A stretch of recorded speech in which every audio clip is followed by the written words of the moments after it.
Hey there, home lovers. How are you? Welcome back. Maybe I should be welcoming myself back. It's been a really long time since I've been in front like this, face to face having a conversation with you, hasn't it? We've done some home tours. We did all the holiday stuff, a lot of fun stuff, but no this. So I'm excited to be here and bring you 10 things I wish I had known before moving to Florida. Full disclosure here, I'm a native Floridian. I lived outside of this state until I was 11, so I don't have a base of reference to actually give you these things. So I did a very, very, very scientific study on Facebook and requested that people told me what they wish they had known before moving to Florida. And these are some of those answers in no particular order, just 10 of the things that people threw out there at me.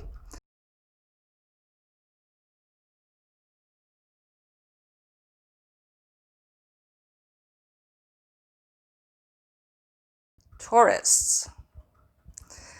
So tourism is pretty much the biggest industry in Florida. We bring in, or tourism brings in billions of dollars in revenue every year and employs well over 1 million people in the state of Florida. So tourism is a really big deal. We like to say that we live where you vacation. You might have seen that as a hashtag.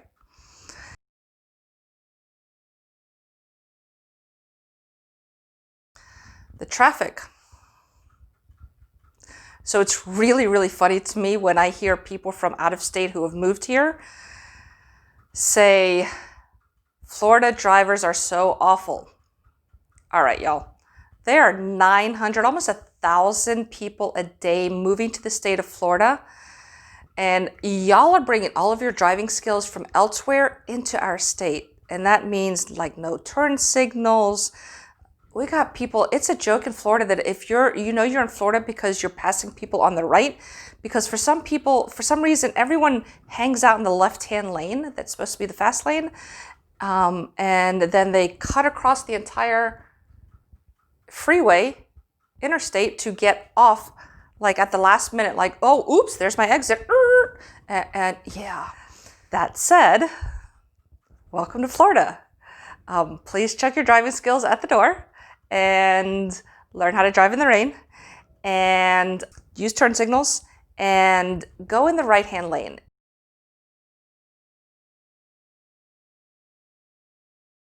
Okay, traffic. It's a little bit of a pet peeve of mine, in case you didn't notice.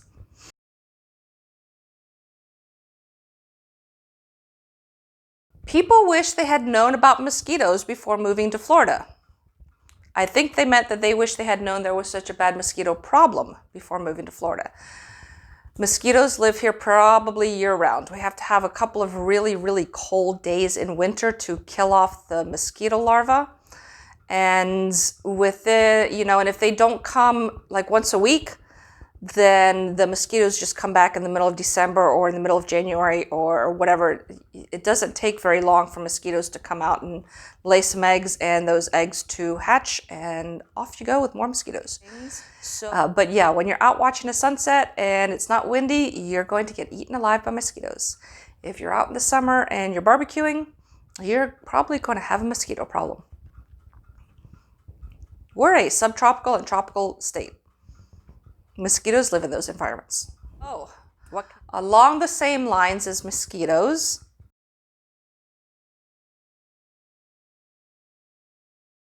bugs. Yep, we've got these things called palmetto bugs, and they're like roaches, but they're about yay big and they fly. But just know that you're going to have bugs in Florida. So you're going to have palmetto bugs, you're going to have stink bugs, you're going to have dragonflies, you're going to have little lizards, you're going to have all kinds of stuff, and these things get into your house when you bring houseplants in. They get in your house when you open the door just to let the dog out. They get in the house. They get in the house.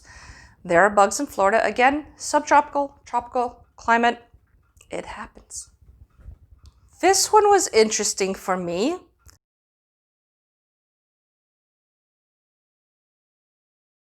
It gets cold in Florida, and there was last week it was warmer in Boston than it was here in Tampa. So, not by much, by about 8 or 10 degrees. However, it does happen. We can get pretty cold sometimes here. So if you move to Florida and you chuck all of your winter clothes, chances are when December and January, maybe even February comes around, you're probably going to wish that you had kept a coat or a couple of sweaters or something like that. Also comes in handy to have that stuff for when you go visit all of your family and friends up north for the holidays, because you miss a cold winter or a cold Christmas and you go up north for Christmas. Might probably want to have some of that stuff. So save your winter clothes. Tax assessments. I have only had my real estate license in Florida, so I didn't realize this was a thing. But it's always interesting to me to talk to people, and especially realtors from other places, because they do things differently in other places. So tax assessments. In Florida, your property values are assessed every single year and every time an owner changes. So it's possible that your property values and your taxes will increase every single year. Apparently, that's not the case in other places. In some places, the tax assessment happens every 10 years. So that will have an effect on your taxes. So your taxes probably are not going to increase as quickly in some of those places as they will in Florida.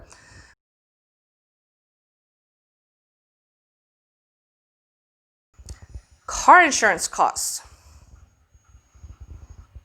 I figured they would be a little bit cheaper in Florida than they are in places like the Northeast, and apparently that's not the case. I'm not really sure why.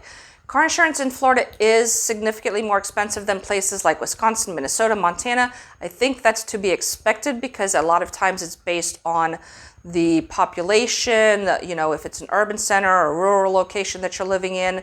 When I lived in rural places, and my car insurance was a lot less than when I lived in more urban places like in Miami.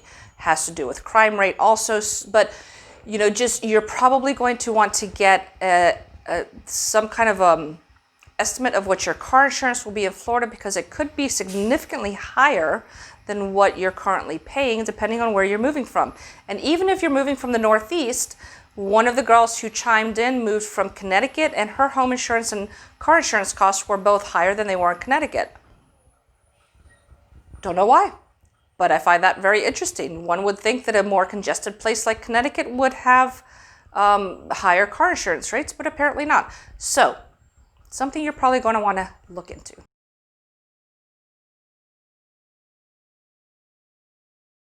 You have a little bit of work that needs to be done around the house. Maybe you want to replace a couple of doors, get some painting done, install some crown molding, and you're like, I'll just call a handyman. And so you call a handyman, and you call 2 handyman, and you call 3 handyman, and you call 4 handyman, and you call 5 handyman. And maybe of those 5, one will return your phone call to give you an estimate. And sometimes still that one person, after giving you an estimate on the phone, doesn't show up to give you an in-person estimate, or doesn't show up to do the work. We have a problem with that here in Florida. So this person wished that she knew that handyman had a problem showing up to get work done, which is very true. Even when we were not in a construction boom like we are now, people just didn't show up to work, and I don't understand why. You have a job to do, show up and do your work. But it seems to be a problem with the construction industry as a whole, electricians, plumbers, but handymen are really, really bad about it. So if you find a good handyman in Florida, keep his number and hold on to him and treat him very well, because you might not find another good one for a long, long time. And if you're moving to Florida and you're a handyman, you have the potential to do really, really well here if you just show up to the jobs. That's all you got to do.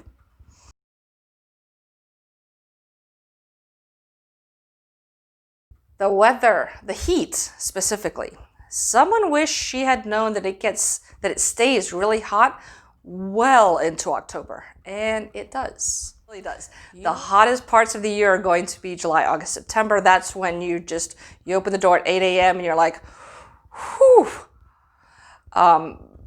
By October, then you could start feeling the crisp in the air in the morning, but by noon, it's still really hot. Yes.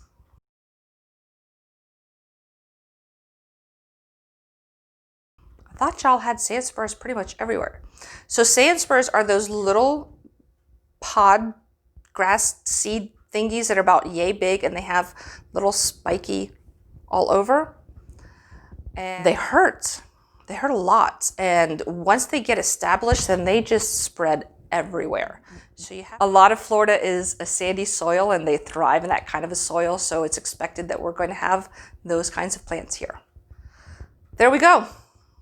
10 things people wish they had known before moving to Florida. What did you think of the list?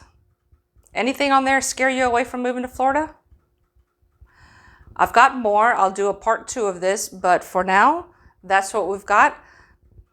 It's a lot of fun to do this little study on Facebook and find out what people wish they had known, and really interesting to hear other people's takes from moving here from other places. And I'm sure if or when I move out of Florida and go somewhere else, then I will have things that I wish I had known before moving to that state. So let me know in the comments. I'd love to hear from you guys what it is that you wish you had known before moving to Florida. That would be something really interesting. And maybe some of those are things that will pop into the next video. You never know. Thank you so much for being here today. I appreciate you all. You know what to do. Give us a thumbs up, comment, subscribe, and of course, make it a fantastic day today.